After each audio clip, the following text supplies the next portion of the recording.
سلام دوستان، به کانال خوش اومدید. امروز قصد داریم به شما 10 دانستنی جالب و کمتر شناخته شده و حواشی جنجالی درباره بازیگران محبوب ایرانی معرفی کنیم که احتمالاً شما رو شگفت زده میکنه. حتما تا آخر ویدیو با ما همراه باشید و نظراتتون رو در بخش کامنت ها بنویسید. ترانه علیدوستی. آیا میدونستید که ترانه علیدوستی بازیگر محبوب فیلم های اصغر فرهادی و ادبیات علاقه شدیدی داره و چند داستان کوتاه نوشته؟ یکی از داستانهای او در مجله ادبی منتشر شده و مورد تحسین قرار گرفته. در یکی از مصاحبه‌ها علیدوستی به نقدهای تند و تیز برخی از منتقدان سینمایی پاسخ داده و گفته که ترجیح میدم انرژیش رو بر روی هنر و خلاقیت بذاره تا پاسخ به حواشی. نوید محمدزاده. نوید محمدزاده بازیگر برجسته سینمایی ایران در رشته مهندسی عمران تحصیل کرده. او در یکی از مصاحبه‌هاش اعلام کرد که اگر بازیگر نمیشد احتمالاً یک مهندس موفق میشد. نوید محمدزاده به خاطر سبک بازی خاص و شخصیت‌های چالش برانگیز که در فیلم‌های مختلف به نمایش گذاشته همواره در مرکز توجه و گاه حواشی بوده. او بارها به خاطر نقش‌های جنجالیش مورد نقد قرار گرفته. لیلا حاتمی. لیلا حاتمی بازیگر معروف ایرانی در یک خانواده هنری بزرگ شده و پدرش علی حاتمی یکی از کارگردانای برجسته سینمای ایران هستش. جالبه بدونید که او قبل از بازیگری قصد داشته که پزشکی بخونه. لیلا حاتمی در مراسم فرش قرمز جشنواره کن با یک اقدام غیرمنتظره توجه همه رو جلب کرده که موجب واکنش‌های متفاوتی از سوی رسانه‌ها و کاربران شبکه اجتماعی شد. شهاب حسینی. شهاب حسینی یکی از محبوب‌ترین بازیگران ایرانیه. در واقع یک موزیسین نیز هست و علاقه زیادی به نواختن سازهای مختلف داره.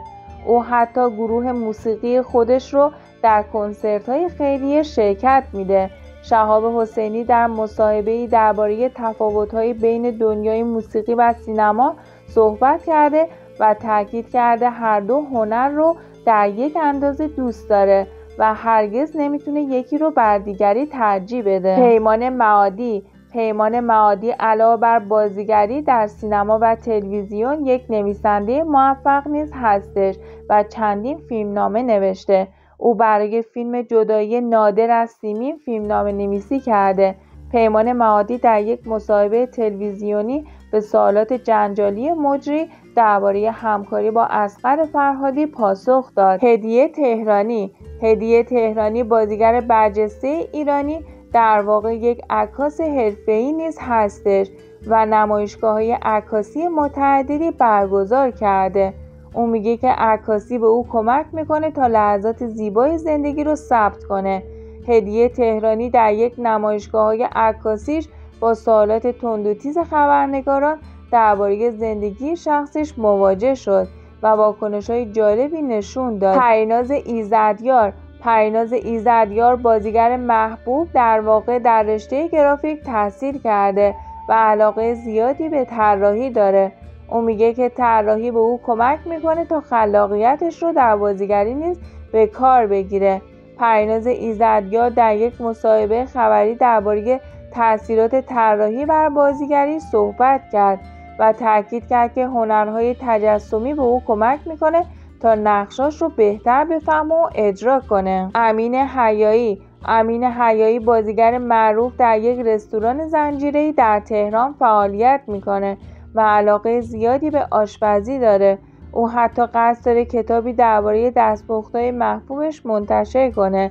امین حیایی در یکی از مصاحبه‌هاش درباره علاقه‌اش به آشپزی و تجربه‌هاش در رستوران صحبت کرد و گفت که آشپزی رو به عنوان یک هنر می‌بینه و به اون کمک می‌کنه تا آرامش بگیره. دوستان اگر این ویدیو لذت می‌برید حتما لایک کنید و کانال ما رو سابسکرایب کنید تا از ویدیوهای بعدی ما با خبر بشید.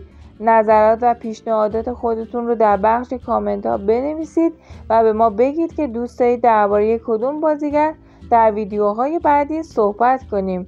تا ویدیوهای بعدی، خداحافظ.